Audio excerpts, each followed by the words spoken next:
আচ্ছা, এমনিতে একটু খেয়াল করো যে প্রথম যে চিত্রটা আছে এই চিত্রটার মধ্যে দেখো কি দেওয়া আছে।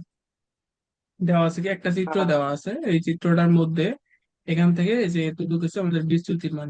বিচ্যুতি বা যেটাকে আমরা বিস্তার বলি, তাহলে বিস্তারের মান আমাদের দেওয়া আছে যে 0.2 মিটার। ঠিক আছে। তারপর আর কি আছে, এদিকে সময় দেওয়া আছে। তার মানে এই যে আমাদের কণাটা এখান থেকে যাত্রা শুরু করছে আর এখানে এসে পৌঁছাইছে।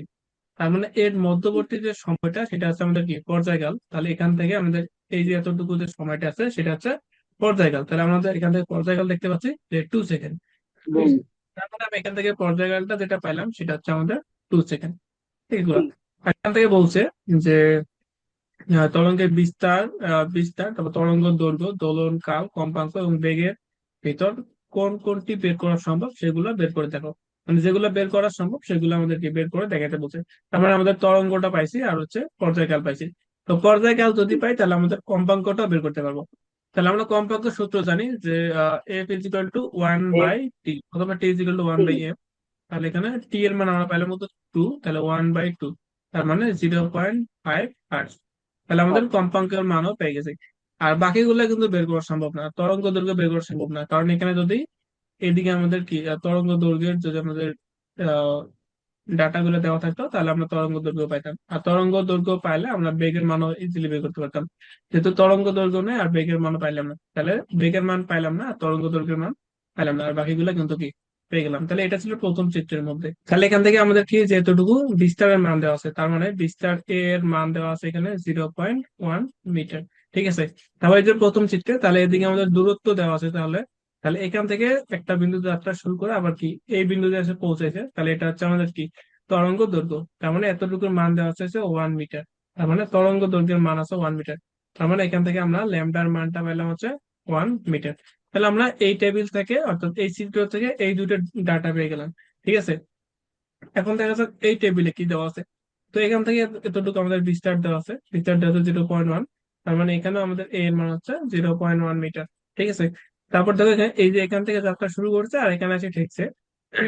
তাহলে কি একটা আমাদের কি পর্যায়কাল সম্পন্ন হয়েছে, তার মানে এটা হচ্ছে কি পর্যায়কাল। তার মানে এখানে টি এর মান দেওয়া আছে 0.2।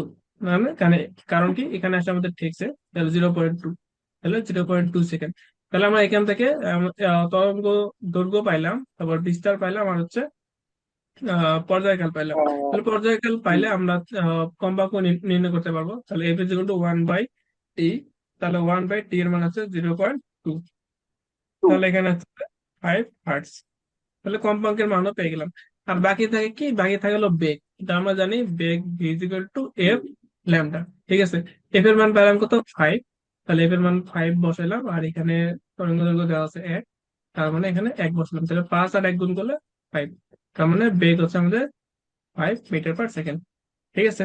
তাহলে অলরেডি আমাদের এখান থেকে সবকিছুই নির্ণয় করা শেষ। তাহলে এই মনে হয় এটা বুঝতে পারছো, এখানে আর তেমন কিছু নাই। তারপর এই চিত্রে দেখো এখানে বলছে কি যে এই চিত্রে একটি তরঙ্গের বিভিন্ন অবস্থান দেখানো হয়েছে, যেখানে এ বি সি ডি এবং ই বিভিন্ন অবস্থান নিশ্চিত করে। তাহলে কোন কোন দশা অবস্থানে এক, অর্থাৎ এখানে যে দশাগুলো আছে কোন কোন দশা আমাদের কি একই অবস্থানে আছে সেটা নির্ণয় করতে বলছে। তাহলে দেখো এই যে এই অবস্থানটা আমাদের কি এ অবস্থান আর এই যে বি অবস্থান, এই দুইটা কি একই অবস্থানে আছে। মানে এদিকেও আমাদের বিস্তার যতটুক, এদিকে আমাদের বিস্তার ততটুকুই, কিন্তু আমাদের কি দিকটা বিপরীত।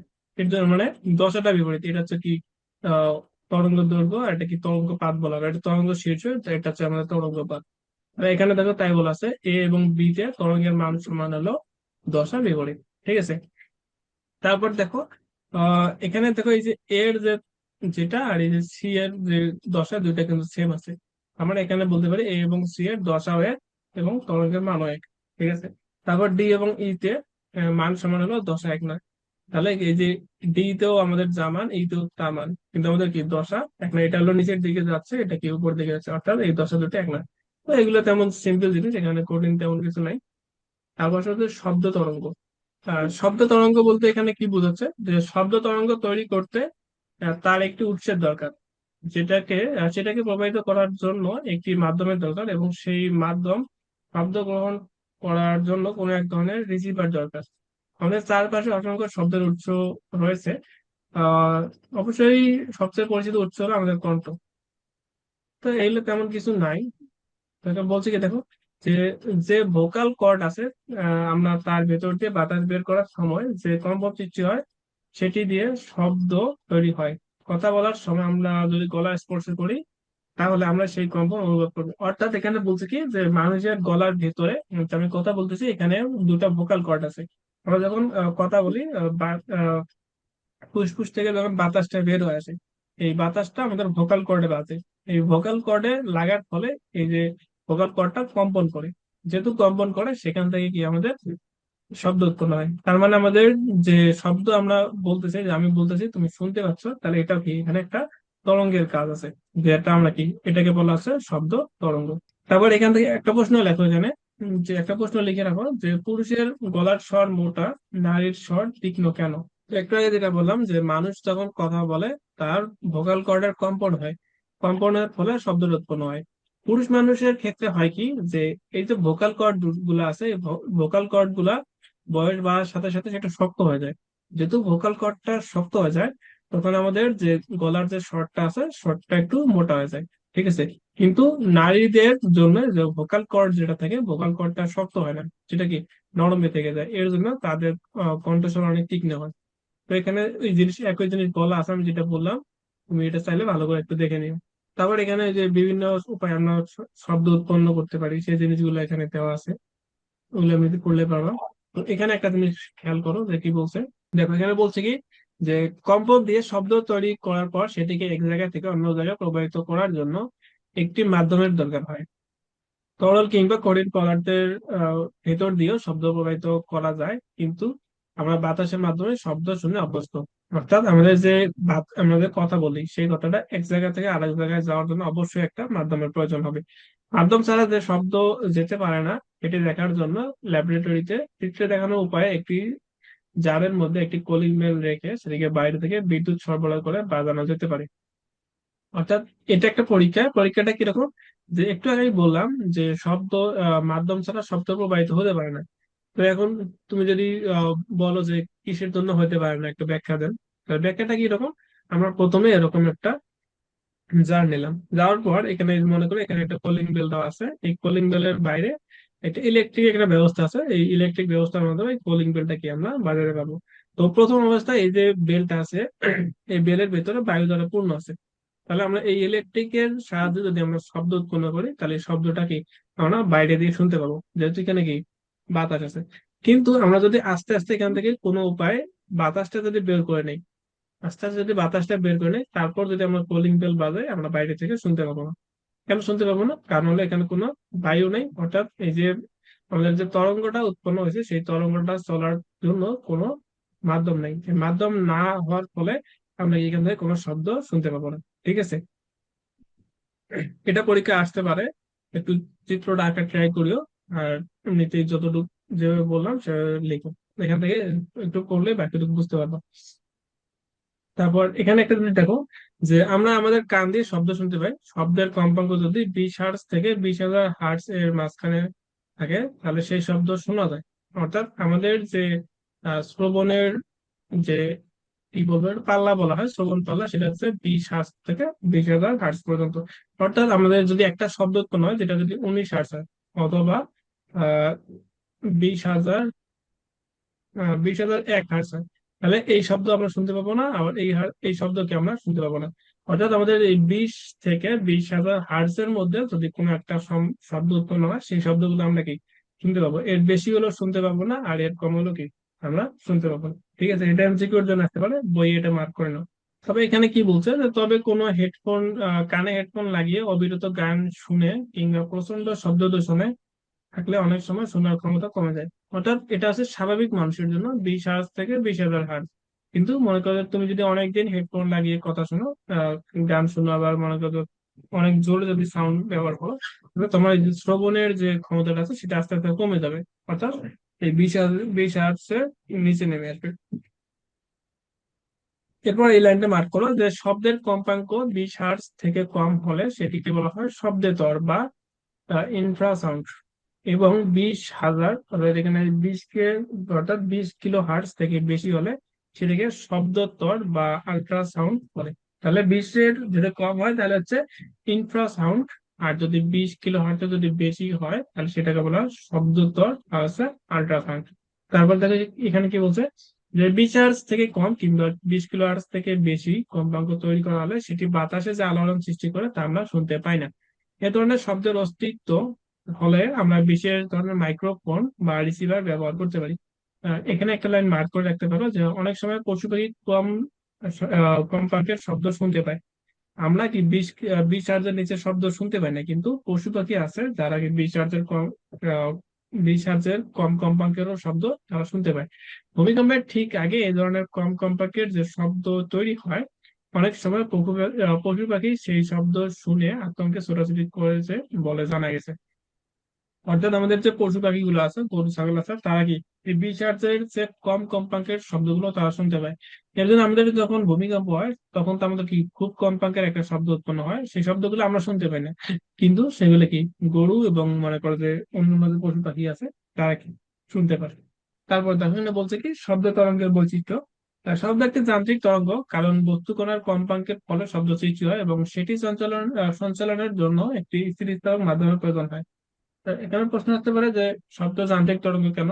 কারণ কি, কারণ হলো একটা যন্ত্রের সাহায্যে উৎপন্ন করতে হয়, আবার কি কোনো একটা মাধ্যমের সাহায্যে আমাদের কি শব্দ তরঙ্গটা চলতে হয়, এর জন্য এটাকে আমরা যান্ত্রিক তরঙ্গ বলতে পারি। শব্দ একটি অনুদৈর্ঘ্য তরঙ্গ, কারণ এ তরঙ্গের প্রবাহের দিক এবং মাধ্যমের কণার কম্পনের দিক এক। এখানে একটা প্রশ্ন আসতে পারে যে অনুদৈর্ঘ্য তরঙ্গ কাকে বলে। আমাদের মেইনলি তরঙ্গ হচ্ছে দুই প্রকার, একটা হচ্ছে অনুদৈর্ঘ্য আর একটা হচ্ছে অনুপ্রস্থ। অনুপ্রস্থ তরঙ্গ, অনুপ্রস্থ তরঙ্গ কি রকম, মনে করো আমরা একটা রশি নিয়ে যদি আমরা এরকম করে ঝাঁকাই তাহলে কি আমরা কি রশিটার প্রথমে আমরা কি এখানে হাত দিয়ে ঝাঁকিয়ে দেবো, কিন্তু এখানে তরঙ্গটা সৃষ্টি হবে, কিন্তু তরঙ্গটা আস্তে আস্তে কি হবে সামনের দিকে এগিয়ে চলবে, ঠিক আছে। এখানে একটা জিনিস খেয়াল করো, আমরা কি হাত যে প্রয়োগ করতেছি সেটা কি আমরা এই দিকে বল প্রয়োগ করতেছি, একটা উপরের দিকে আর একটা কি নিচের দিকে, তাই না? হুম। আমাদের কম্পনটা হচ্ছে কি উপর নিচে উপর নিচে, কিন্তু আমাদের যে তরঙ্গ যে চলার পথ সেটা হচ্ছে এইদিকে। আর আমাদের হুম। আমাদের কম্পন সৃষ্টি করতেছি এইদিকে, আর হচ্ছে আমাদের যে তরঙ্গটা সেটা চলতেছে এইদিকে। তার মানে এই দুইটা দেখো পরস্পর লম্বভাবে চলতেছে। আমরা এদিকে কম্পন সৃষ্টি করতেছি, অর্থাৎ আমরা হাত দিয়ে কি এভাবে এই সোজা বরাবর কি কম্পন সৃষ্টি করতেছি, কিন্তু আমাদের যে তরঙ্গটা আছে তরঙ্গটা চলতে হবে সামনের দিকে, অর্থাৎ এরা পরস্পর লম্বভাবে আছে। এটাকে বলা হয় অনুপ্রস্থ তরঙ্গ, ঠিক আছে। এরকম আমাদের ওই যে পুকুরের মধ্যে যদি আমরা একটু ঢেউ ছুড়ি তাহলে আমরা এই ধরনের তরঙ্গ দেখতে পাবো, সেটা হচ্ছে অনুপ্রস্থ তরঙ্গ। এখন আসলে আমাদের অনুদৈর্ঘ্য তরঙ্গ।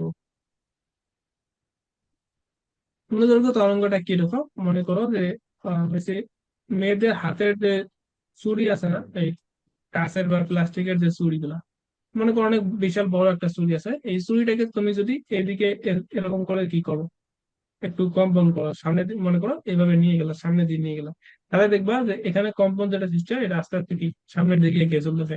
অর্থাৎ তুমি কম্পনটা সৃষ্টি করছো এদিকে, আর এদিকে যে আমাদের তরঙ্গের যে চলার পথ সেটা হচ্ছে কি এদিকে, অর্থাৎ এই দুইটা কি পরস্পর সমান্তরাল। আর আগেটা ছিল কি পরস্পর লম্ব, আর এটা হচ্ছে পরস্পর সমান্তরাল। তো এটা আমি তোমার যদি একটা স্টোরি থাকতো তাহলে ভালো করে দেখা দিতে পারতাম। এটা আমাদের কি হয়, আমরা যেদিকে কম্পন সৃষ্টি করি তার সমান্তরালে আমাদের কি এই যে তরঙ্গ দৈর্ঘ্যটা কি চলতে থাকে, তাহলে এটাকে বলা হয় অনুদৈর্ঘ্য তরঙ্গ। আমাদের যে কথা বলি, এই যে কথাটা আমাদের কি যাচ্ছে সেটা হচ্ছে আমাদের অনুদৈর্ঘ্য মাধ্যমে, অর্থাৎ আমাদের শব্দের কম্পাঙ্কটা কি এভাবে সৃষ্টি হয় সামনের দিকে এগিয়ে চলে, ঠিক আছে। তাহলে এমসিকিউ তে আসে মানে আমাদের যে শব্দ তরঙ্গ, শব্দ তরঙ্গটা কোন ধরনের তরঙ্গ, তাহলে হচ্ছে কি অনুদৈর্ঘ্য তরঙ্গ, এটা একটা মার্ক করে রাখবো। শব্দ তরঙ্গের বেগ মাধ্যমের প্রকৃতির উপর নির্ভর করে। আমাদের যে শব্দ তরঙ্গটা আছে তার বেগটা কম হবে নাকি বেশি হবে সেটা মাধ্যমের প্রকৃতির উপর নির্ভর করে। আমি যেখানে যেখানে মার্ক করতেছি তুমি সাথে সাথে মার্ক করে নি, এমসিকিউ আসতে পারে এগুলো। বায়বীয় মাধ্যমে এর বেগ কম, তরলে তার চেয়ে বেশি এবং কঠিনে আরো বেশি। অর্থাৎ সবচেয়ে বায়বীয় মাধ্যমে বেগটা একটু কম থাকে, তরলে একটু বেশি থাকে, আর কঠিন পদার্থে কি আরো বেশি থাকে। শব্দের বেগ মাধ্যমের তাপমাত্রা এবং আর্দ্রতার উপর নির্ভর করে। তাহলে একটু আগে বললাম যে শব্দের বেগ মাধ্যমের প্রকৃতির উপর নির্ভর করে, এখন আবার পড়তেছি যে মাধ্যমের তাপমাত্রা এবং আর্দ্রতার উপরও নির্ভর করে। এরপর বলছে যে অন্যান্য তরঙ্গের মতো শব্দ তরঙ্গেরও তীব্রতা তার বিস্তারের বর্গের সমানুপাতিক। অর্থাৎ শব্দ তরঙ্গের বিস্তার বেশি হলে শব্দের তীব্রতা বেশি হয়, এবং শব্দের বিস্তার কম হলে তীব্রতা কম হয়। সোজা হিসাব যে যদি বিস্তার বেশি হয় তাহলে কি তীব্রতা বেশি হবে, আর যদি বিস্তার কম হয় তাহলে শব্দের তীব্রতা কম হবে। অন্যান্য কোনো তরঙ্গের মতোই শব্দ তরঙ্গের প্রতিফলন, প্রতিসরণ এবং উপরিপাতন হতে পারে। তো আশা করি এগুলো বুঝতে পারছো। তো এখানে একটা প্রশ্ন আছে, ছোট প্রশ্ন, জাস্ট একটু দেখে নেই। এখানে বলছে কি 1 কিলোহার্টজ কম্পাঙ্কের একটি সুর শোলাকার বা টিউনিং ফর্ক দিয়ে শব্দ তৈরি করে সেটি বাতাসে, পানিতে এবং লোহার ভিতরে প্রবাহিত হতে দিয়ে তার বেগ নির্ণয় করে দেখা গেছে শব্দের বেগ বাতাসে হচ্ছে 334 মিটার পার সেকেন্ড, পানিতে হচ্ছে 1493 মিটার পার সেকেন্ড, এবং লোহার ভিতরে হচ্ছে 5130 মিটার পার সেকেন্ড। কি বলছে এখানে, যে একটা টিউনিং ফর্ক দিয়ে তুমি শব্দ উৎপন্ন করো, সেই শব্দটা তুমি বাতাসে দেখলা তার বেগ কত, তারপর আহ পানির ভিতর দেখলা তার বেগ কত, এবং লোহার ভিতরে দেখলা তার বেগ কত। তো পানিতে বেগ আসলে আমাদের 334, না বাতাসে বেগ আসছে 334, পানিতে কত 1493, প্রায় 1500 কাছাকাছি। তারপর এখানে 5000 প্লাস। অর্থাৎ দেখো আমরা একটু আগে বললাম যে বাতাসে বেগ সবচেয়ে কম থেকে, এরপর পানিতে একটু বাড়ে, লোহার ভিতরে কি আরো বেশি বাড়ে। তার মানে এখান থেকে দেখো আমাদের এটা হচ্ছে 300, এটা হচ্ছে 1500, এটা হচ্ছে কত 5000, অর্থাৎ আস্তে আস্তে বাড়তেছে। প্রশ্ন কি, যে কোন মাধ্যমে তরঙ্গের দৈর্ঘ্য কত? অর্থাৎ এখানে যে তিনটা মাধ্যম আছে, এই তিনটা মাধ্যমে তরঙ্গ দৈর্ঘ্য কত সেটা আমাদের বের করতে বলছে। তাহলে এখানে দেওয়া আছে কি কি, এখানে কম্পাঙ্ক দেওয়া আছে, অর্থাৎ এর দেওয়া আছে কত 1 কিলো হার্টজ। তাহলে কিলো হার্টসকে আমরা লিখতে পারি, হার্টজে লিখতে পারি 1000 হার্টজ। ঠিক আছে। আর এখান থেকে বাতাসে একটা বেগ দেওয়া আছে, তাহলে আমরা ভি এ দিলাম, এটার মান দেওয়া আছে কত 334 মিটার পার সেকেন্ড। তাহলে এখন আমাদের এখান থেকে কি বের করতে বলছে, তরঙ্গ দৈর্ঘ্য। তাহলে আমরা জানি, সূত্র কি জানি, যে v is equal to f lambda. এখান থেকে আমাদের কি বের করতে হবে, এখান থেকে আমাদের বের করতে হবে হলো ল্যামডার মান। তাহলে ল্যামডা ইজিক্যাল টু হবে কি ভি বাই এ। তাহলে এ আর এর জন্য আমাদের এ দিলাম, এ দিলাম। তাহলে এখানে আছে 334 ডিভাইডেড বাই 1000। তাহলে এটা কত হচ্ছে 0.334 এত মিটার। ঠিক আছে। তাহলে এটা আমাদের তরঙ্গ দৈর্ঘ্য এত। তারপর আস্তে আস্তে দেখো পরেরগুলো এখানে দেওয়া আছে, এটা আসলো, এটা আসলো, আস্তে দেখো তরঙ্গ দৈর্ঘ্য গুলো কি আস্তে আস্তে বাড়তেছে। অর্থাৎ বেগ, যদি তরঙ্গ দৈর্ঘ্য বাড়ে তাহলে কি হবে, আমাদের বেগটা বাড়বে। বেগটা বাড়বে। আর তরঙ্গ দৈর্ঘ্য যদি কমে, তো এখানে আমাদের কি, এই যে তরঙ্গ দৈর্ঘ্য আর বেগের যে সম্পর্কটা সেটা হচ্ছে সমানুপাতিক। তাহলে একটা বাড়লে একটা বাড়বে। মনে করো যে তোমার সামনে যদি এখানে একটা পাহাড় আছে, হ্যাঁ মনে করো এখানে একটা পাহাড় আছে, তুমি এখান থেকে একটা কি করলো, শব্দ উৎপন্ন করলো। তো তুমি শব্দ উৎপন্ন করলে একটু পর দেখবা যে ওই শব্দটা আবার ফিরে আসতেছে, সেটাকে বলা হয় প্রতিধ্বনি। অর্থাৎ একটা শব্দ কোনো একটা জায়গায় বাধা পেয়ে সেটা যদি আবার তোমার কাছে ফিরে আসে, সেটা হচ্ছে ওই শব্দ যদি শুনতে পাও তাহলে হচ্ছে ওই শব্দের প্রতিধ্বনি তুমি শুনতে পেলা। তো যার জন্য বলছে কি, শব্দ যেহেতু এক ধরনের তরঙ্গ, তাই তার প্রতিফলন হতে পারে। সাধারণত বড় ফাঁকা দালানের ভেতর কথা বললে এক ধরনের গমগম আওয়াজ হয়, যাকে আমরা প্রতিধ্বনি বলি। সেটি প্রতিফলন ছাড়া আর কিছুই নয়। দালানের ভেতর দূরত্ব বেশি নয় বলে শব্দটা আলাদাভাবে শুনতে পাই না। আমরা যখন কিছু শুনি তার শব্দ অনুভূতি 0.1 সেকেন্ড পর্যন্ত থেকে যায়। তাহলে এই জিনিসটা একটু মার্ক করে না, আমাদের শব্দ অনুভূতির যে স্থায়িত্বকাল সেটা হচ্ছে 0.1 সেকেন্ড। বুঝছো? তার মানে আমাদের যে একটা শব্দ যদি শুনে, আমি যে একটা কথা বললাম যে ওই কথাটা তুমি শুনলা, সেটা মোটামুটি 0.1 সেকেন্ড পর্যন্ত তোমার মস্তিষ্কে থেকে যাবে। অর্থাৎ এর মাঝে, আমি যদি এই সময়ের মাঝে যদি আর একটা শব্দ উৎপন্ন করি 0.05 সেকেন্ডের মাঝে যদি আমি আর একটা শব্দ উৎপন্ন করি, সেই শব্দটা তুমি শুনতে পাবা না। ঠিক আছে। অর্থাৎ তুমি একটা কথা শুনলা, ওই কথাটা 0.1 সেকেন্ড পর্যন্ত থাকবে। এই 0.1 সেকেন্ডের মাঝে যদি আর আলাদা কোনো শব্দ উৎপন্ন হয়, সেই শব্দটা তুমি শুনতে পাবে না। কারণ হলো যে ওই আগের যে শব্দটা, সেই শব্দটা তোমার কাছে 0.1 সেকেন্ড পর্যন্ত থেকে যাবে। এখানে তাই বলছে যে, তাই দুটি শব্দ আলাদাভাবে শুনতে হলে দুটি শব্দের মাঝে কমপক্ষে 0.1 সেকেন্ডের ব্যবধান থাকা দরকার। বুঝছো তো নাকি? জি। হ্যাঁ। এবার শব্দের বেগ এত 330 মিটার পার সেকেন্ড, কাজে 0.1 সেকেন্ড এর ব্যবধান তৈরি করতে শব্দকে কমপক্ষে 33 মিটার দূরত্ব অতিক্রম করতে হয়। একটি বড় দালান, আহ দেয়াল, দালান কিংবা খাড়া পাহাড়ের সামনে কমপক্ষে এই দূরত্ব অর্ধেক দূরত্বে, অর্থাৎ 16.5 মিটার দাঁড়ালে শব্দটিকে প্রতিফলিত হয়ে ফিরে আসতে 0.1 সেকেন্ড পর্যন্ত সময় লাগবে এবং শব্দের প্রতিধ্বনি শুনতে পাবো। অর্থাৎ এখানে বলছে কি যে আমাদের যে শব্দের বেগ হচ্ছে কত, 0.330 মিটার পার সেকেন্ড। আর এখানে জি, আমাদের টাইম যে কি? টাইমটা দেওয়া আছে, টাইমটা হচ্ছে কি 0.1 সেকেন্ড। তাহলে এখান থেকে আমরা যদি একটা শব্দ যদি শুনতে চাই, তাহলে কি ওই শব্দের মধ্যে আমাদের যে ইয়েটা আছে, শব্দটা আছে, আচ্ছা আমরা ইয়ে করি, আমরা এইটা নিয়ে অনেক বড় একটা টপিক আছে। আপাতত ওই জিনিসটা এখানে স্কিপ করে আমরা ওটা পরে পড়াবো। দেখো আমি কি বলি, এই যে এখান থেকে আসে না, এই যে মনে করো যে শব্দের মানে এখান থেকে শুরু করে এখান থেকে পর্যন্ত এর যে ব্যাখ্যা আছে, এর খুব ভালো ব্যাখ্যা আছে, হ্যাঁ। এই ব্যাখ্যাটা আমরা আপাতত না দেই, আমরা এখান থেকে অনেক ভালো ভালো ম্যাথ আসে, মানে পরীক্ষায় এখান থেকে ম্যাথ আসবেই। আমার ওই ম্যাথ গুলো এখানে একটা প্রমাণ আছে, প্রমাণটা করলে এই এতটুকু জায়গায় একদম ক্লিয়ার হয়ে যাবে। এতটুকু আপাতত থাক, এতটুকু এখন আর বোঝার দরকার নেই। এরপর দেখো কি বলছে, যে বাদুড়ের চোখ আছে এবং সেই চোখ যে বেশ ভালো দেখতে পায়, তারপরও তারা ওড়ার সময় শব্দের প্রতিধ্বনি ব্যবহার করে। কি বলছে, যে বাদুড়ের চোখ আছে এবং সেই চোখে সে বেশ ভালো দেখতে পায়, তার চোখ আছে সে দেখতেও পায়, তারপরও তারা ওড়ার সময় শব্দের প্রতিধ্বনি ব্যবহার করে। বাদুড় ওড়ার সময় তার কণ্ঠ থেকে শব্দ তৈরি করে, সামনের দিকে কিছু সামনে কোনো কিছু থাকলে সেটি শব্দটি সাথে প্রতিফলিত হয়ে ফিরে আসে। কতক্ষণ পর শব্দটি ফিরে এসেছে সেখান থেকে বাদুড় দূরত্বটা অনুমান করতে পারে। এজন্য অন্ধকারেও বাদুড় কোথাও ধাক্কা না খেয়ে উড়ে যেতে পারে। বাদুড়ের তৈরি এই শব্দ আমরা শুনতে পাই না, কারণ শব্দটি আল্ট্রাসাউন্ড, অর্থাৎ আমাদের শ্রুতি সীমার বাইরে কম্পাঙ্কের শব্দ। বাদুড় প্রায় 100 কিলোহার্টজ কম্পাঙ্কের শব্দ তৈরি করতে পারে। আমি যদি একদম সোজা করে বলি, তাহলে জিনিসটা কি রকম, যে যদি একটা বাদুড় উড়ে, হ্যাঁ, বাদুড় তার চোখ আছে, সে দেখতেও পায়, কিন্তু সে এরপরও চোখে দেখাচ্ছে, সে শব্দের কম্পাঙ্ক সৃষ্টি করে, মানে বেশি চলে আর কি। সে কি করে, একটা কম্পাঙ্ক সৃষ্টি করে।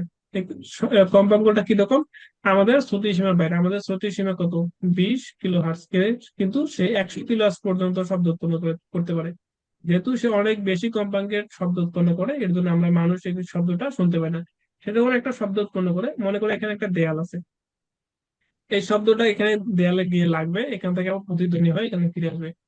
এই যে এখানে শব্দটা উৎপন্ন করলো, এবার ফিরে আসলো, বাদুড় এই যে প্রতিধ্বনিটা শুনে যে বেশি সময় নাকি কম সময়, এই শব্দ শোনার সময় দেখে সে এই দেয়ালটা কত দূরে আছে সেটা অনুমান করতে পারে। যদি কাছাকাছি থাকে তাহলে কি সে দ্রুত শুনতে পাবে। এই শব্দ কম্পাঙ্ক ব্যবহার করে সে কি করে, তার চলার পথ অনুসরণ করে। যে একটু আগে বলছে এখানে যে রাতের অন্ধকারও চলতে পারে। এমনিতেই যদি আমরা দেখি যে কারেন্টের তারে দেখবো যে বাদুড় আটকায় যায় মাঝে মাঝে, কিন্তু অধিকাংশ সময় আটকায় না। কেন আটকায় না, সে একটা কম্পাঙ্ক সৃষ্টি করে, ওই কম্পাঙ্কটাই কারেন্টের তারে লাগে, লাগে সেটা ফিরে আসে, তাহলে ও বুঝতে পারে যে সামনে কোনো কিছু একটা বাধা আছে, তাহলে সে ওই ওই জায়গায় না দিকে অন্য পথে সে যাইতে পারে। কিন্তু অনেক সময় কাজে, মনে করো যে একটু তো কম বেশি হইতে পারে, তখন সে ওই কারেন্টের তারে আটকায় যায়।